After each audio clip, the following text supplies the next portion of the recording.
Hello everyone. With warm greetings, I welcome you all to the series of lecture on livestock and poultry healthcare. Myself Abhishek SK from College of Agriculture Vijaypur, third year BSc Agriculture. The topic today I am going to handle is animal handling and restraint. So without any delay, let us start the lecture. Animal handling and restraint. Animal restraint refers to the preventing an animal from action or motion. An animal may require the restraint for medical examination, treatment, and milking. Restraint can be simply achieved by moral persuasion, by the physical force, and also by the chemical means. Now, what are the safety steps one has to follow during the handling of an animal? First step is clothing. The examiner should wear loose clothes, and he also should avoid the brighter clothes in order to prevent himself from the attack of the animal as it may get distracted. Next one is the proper suit is utmost necessary while handling of an animal. Step 2. The health condition. It refers to the health condition of the examiner. If the examiner is unhealthy or he is suffering from any disorder or the disease, then there is a strong possibility that his illness may become severe. Hence, he should be aware of his health condition. Step 3. Approaching. That is, there should be no sudden movement while approaching. And the examiner should always approach from the either left or right side of the animal, but not from the front side, as the animal may get distracted and it may attack him. Upon coming next to the restraint techniques, the first technique in that is the rope. Rope is the most cheapest and easiest tool for restraining of the large or small animal. Then the examiner must be familiar with the basic rope work. Examiner should also know how to tie the easy and quick knots. Next, upon coming to the head and tail raising techniques. In head raising technique, the head of the animal is raised upon holding the head of an animal from the left hand and slightly raising it with the right hand. Then in the tail raising technique, as you can see here in this image, the tail of the animal is tied upon the animal back. Next, head raising technique using the equipment called a halter. The halter is used to restrain the head of the animal from the unnecessary movement.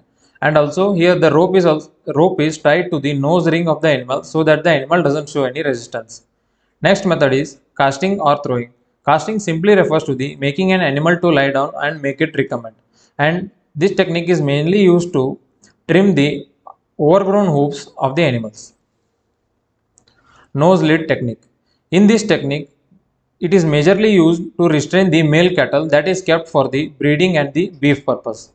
In this method, the methodology followed is the metal ring is fixed between the walls of the two nostrils which contain the sensitive tissue and it restrains the animal from the unnecessary movement. Now, the another technique is cattle crush technique. This is the mechanical in this the mechanical device is used to handle the animals.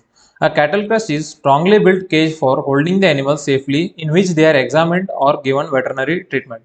Hence you can see here this is the metallic cattle crush technique that is mainly used to handle the animals.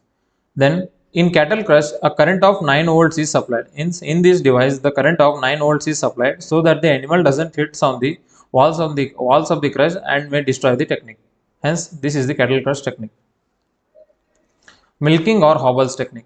Hobbles is nothing but this is the another type of the equipments used during the handling of the animals, especially the female animals, that is during the milking. In that there are two types of hobble. First one is the metal hobble and the second one is the rope hobble. Here the animal are tied using the rope or the metal hobble so that the animal doesn't kick, and this is done mainly in the female animals while milking or at the time of the birth. Upon coming next to the restraint techniques that are mainly followed in case of sheep and goat. First one is do not attempt to keep the sheep or goat from moving by pulling on its head, horn or hide.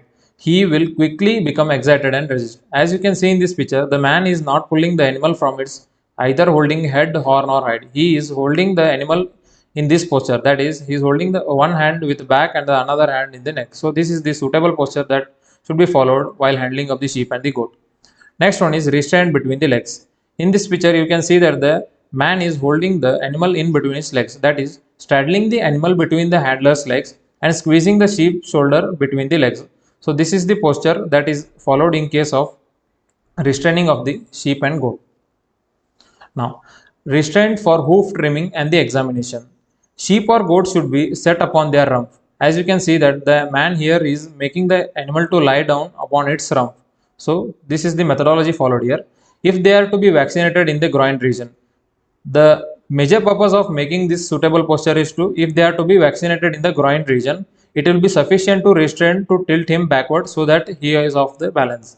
Means this suitable posture helps to vaccinate the goat or sheep in the groin region. Sheep or goat should be held in the same way for hoof trimming or the vaccination in the groin. That is, if the hoofs of the animals are overgrown, then this is the suitable posture that is also helpful for the restraining of these sheep and the goat. Now, upon coming next to the restraint followed in case of the poultry animals, holding chicken in one hand for the examination. First method is pass the middle finger between its legs. As you can see in this image that the man is passing the middle finger between its legs and the other finger is slightly spread over its body.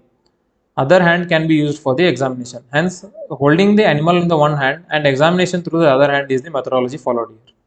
Another method used to handle the poultry is to place one hand under the chest of the animal or the bird and place it in between the chest and the arm. So here you can see that the animal is held between the one hand under the chest and placed it in between the chest and the arm. So these are the different restraint techniques that are mainly used in case of the poultry, cattle and sheep, goat. Thank you.